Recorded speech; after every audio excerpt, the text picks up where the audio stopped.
Happy Sunday, ladies and gentlemen, Allincrypto here, and today we've got a really interesting video lined up for you. We're going to be questioning the origins of Bitcoin, who was behind it, and what their intentions perhaps were. This is going to be a really interesting video, and let me just start off by giving my overview on Bitcoin before I upset anybody. Undoubtedly, Bitcoin maximalists will get upset by this, but that's okay.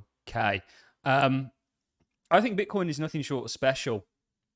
I think it's opened Pandora's box, and it's spawned an industry that is literally going to change the world in the same way that we are now interacting over the internet, which was a revolution, on a PC, which was a revolution. We drive cars, which was a revolution, and so on and so forth. And I think Bitcoin offers a lifeboat from the traditional financial system. This idea of public money, money that anybody can verify and anybody can take part in the network, and you don't need permission to send it. All you need is a internet address, essentially, or an address. You don't even need an internet address as long as the other person that's trying to send you it has that address. So it's nothing short of spectacular from an economic point of view, and also from a theoretical or philanthropy point of view. I've always said it's either divine intervention almost, or there's somebody behind it who is likely already behind money and looking for a new horse, so that they can jump off their old one onto this one. If you look throughout history, money has controlled empires. It's been the very pillar upon which empires have been built. If you look at the Roman Empire, for example, one of the reasons that came to an end was due to their deflation or devaluation of the monetary system. And throughout history, we've seen fiat systems come and go. I always recommend, there's the great book, 4,000 Years of Currency, Debt, and something. I can't quite remember what it is, but I'll maybe leave a link to it in the description. Throughout history, we've seen forms of money come and go. And one of the main reasons we've seen money go is due to inflation and due to a centralized entity making mistakes, perhaps zealously, perhaps sort of intentionally, or perhaps unknowingly. Now, Bitcoin essentially could be a forever money. And you can't really say forever, because who knows? We may end up in a world hundreds of years down the line when the internet doesn't exist, or power gets what you can't really say that. But it's essentially the first time somebody has come up with this idea of public money that essentially is ran by you guys and not a central entity. Now, the interesting thing about that is the powers that be, like, some people would say the Rothschilds. There's a famous saying out there, I care not who the president is of a country, but I care who controls the money supply, or whoever it may be, right? The people that control money, and these people have been probably spoken about. If you look at in both the Quran and the Bible, it speaks about money and usury, and it's the only time Jesus ever really got properly pissed off was when he drove the money lenders from the temple. So there's something colossal going on with Bitcoin, right? And the fact that no one knows who created this marvelous success at a time when quite literally the financial system was coming apart at the seams. It was created out of the 2008, or introduced, I should say, out of the 2008 crisis. This is the newspaper article. So the gravity of this situation is colossal, and the fact that no one knows who actually created Bitcoin. You'll say, well, of course we all know it's Satoshi, but no one knows the origins. No one knows who it is definitively. No one knows his true agenda other than the emails and what he put on the forums, and what, of course, he put in the Genesis block, which we just showed you was the Times article.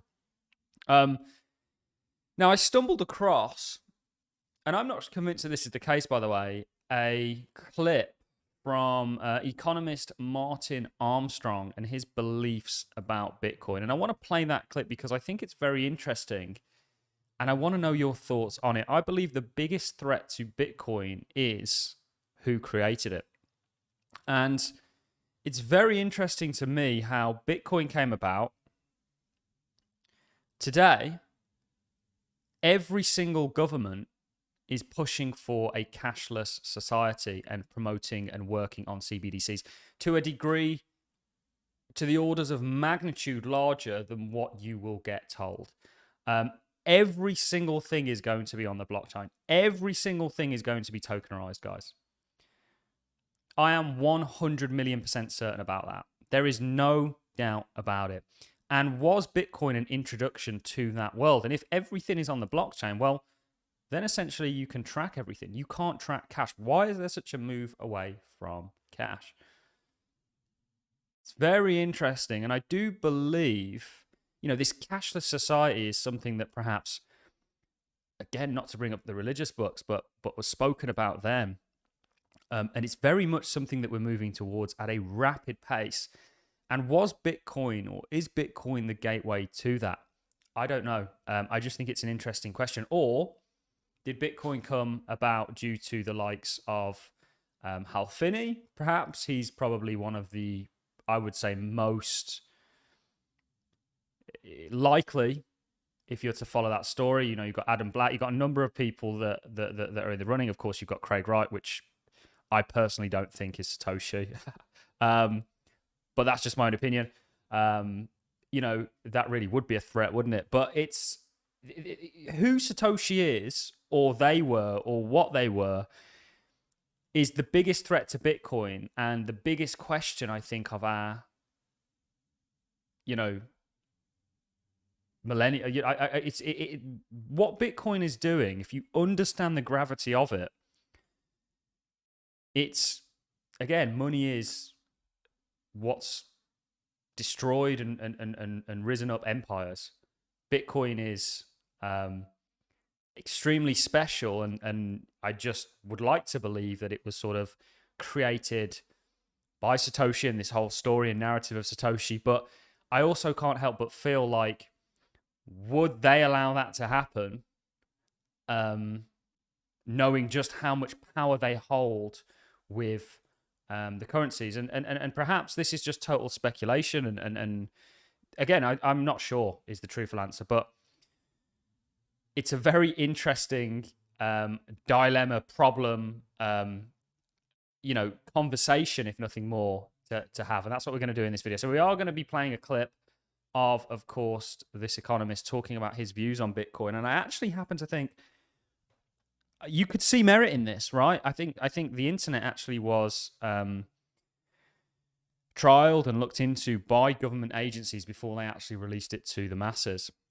And there has been other technologies that have gone down a similar path. I just want to start off before we dive into it all, and then we'll finish things off actually with one of the World Economic Forum henchmen talking about how you can start taxing people based on their carbon footprint. There's a lot of coincidences that kind of add up and give me an interesting video to make, perhaps. So this is, of course, from Thomas Jefferson. I believe that banking institutions are more dangerous to our liberties than standing armies. Jefferson wrote, if the American people ever allow private banks to control the issue of their currency, first by inflation, then by deflation, the banks and corporations that will grow up around these banks will deprive the people of all property until their children wake up homeless on the continent their fathers conquered. Now, this is kind of what I mean by the gravity of this entire situation. There is far more detail that we can get into about all this and why this is such a big deal. But I want to go ahead and get into this clip of this economist talking about his views on Bitcoin and where it came from. Let's go ahead and do that, and then we'll talk some more. What should people understand about the cryptocurrencies and Bitcoin? Honestly, that's another fraud. I think that blockchain was invented by the government. And then they go, oh, well, it's invented by this Chinese guy. Nobody knows who he is, or Japanese guy, or whatever. If somebody invented that and is just silent, how much money could they have made on royalty rights? They'd be a billionaire, all right? What is it with blockchain, at this Bitcoin or whatever? If I give you a $100 bill, the government doesn't know where I got the 100 from. It's just between you and me. But if I give you 100 in Bitcoin, they know with blockchain where I got it from. They can trace it all the way back. This is their ultimate dream that ends. They can trace every person that ever handled that and make sure they got their taxes. It's a complete control thing. And by allowing this to go, and I've said this when they were starting, I said, look, this is what governments do. They float a balloon and to see if it's accepted. If it's accepted, then they go full in. This Bitcoin, it was a balloon. That was it.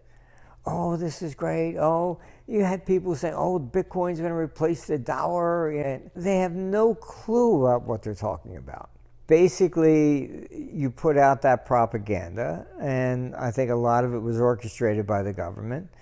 And you end up with people believing all this stuff, and then it makes it say, fine, we're going to eliminate all paper money, and we're going to get these, and they're better. See, they're better. It's better for them, not for us. But then you got, say, well, every central bank's been fooling around with issuing their own digital currency, and then they'll go, well, we'll give you one of these for two of those. And that's it, and they swap it all in.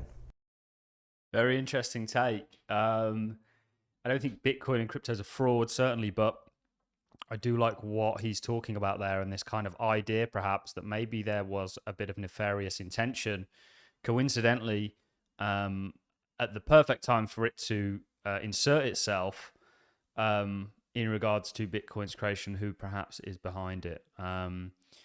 It's one of the greatest mysteries, really, isn't it? It really is a mystery, and it's fascinating to try and figure out who it was. But I do think I've got a number of probabilities in regards to Bitcoin, where it came from. However, I do happen to think that the government being behind it could potentially be quite a high likelihood. For a number of reasons. One, I don't think they'd have allowed it to survive if it really imposed such a threat in regards to taking away and being an alternative currency system to the fiat-based systems. They have the power, I believe, to challenge that, like coming out and outright banning it. And then, okay, I know that doesn't stop it, but it would certainly, if you look at just the other day, they delayed another ETF. What happened to the price, so on and so forth. And there's a number of others, but that's kind of quite high up in my probabilities. I also would like to believe that it was somebody like Hal Finney, or a very genuine gift to the world that is going to change and has already changed all our lives. The last thing I want to leave you on is a clip of the World Economic Forum henchman talking about a cashless society and talking about why this is great, so they can track your carbon footprint via an app and potentially charge you for it. We're seeing lots of carbon taxes come in here, there, and everywhere. You may be paying one soon, and you won't have a choice to do so. This is the problem with a cashless society. They know everything. They'll tax you at point of sale, and it becomes very interesting, I think. So let's get into it. And we know that the controls on the agenda. Look at what's happened over the past 3 years. We're developing, through technology, an ability for consumers to measure their own carbon footprint. What does that mean? That's, where are they traveling? How are they traveling? What are they eating? What are they consuming on the platform? So, individual carbon footprint tracker. Stay tuned. We don't have it operational yet, but this is something that we're working on. Very scary, isn't it? Very kind of mark of the beastie, perhaps. On that note, I'm going to leave you. I really just wanted to release this video to see what you guys thought. Maybe we do a bit more diving into all of this. Maybe we don't. I think this is, and maybe it doesn't matter to a lot of people who created Bitcoin, as long as the price goes up. Bitcoin has been nothing short of a complete success. I think it's going to continue to do so. We think Bitcoin's going well over 100,000. It's on the verge of becoming institutionally recognized with an ETF, so on and so forth. On that note, I'm going to love and leave you. Have a smashing Sunday, guys. See you in the next one.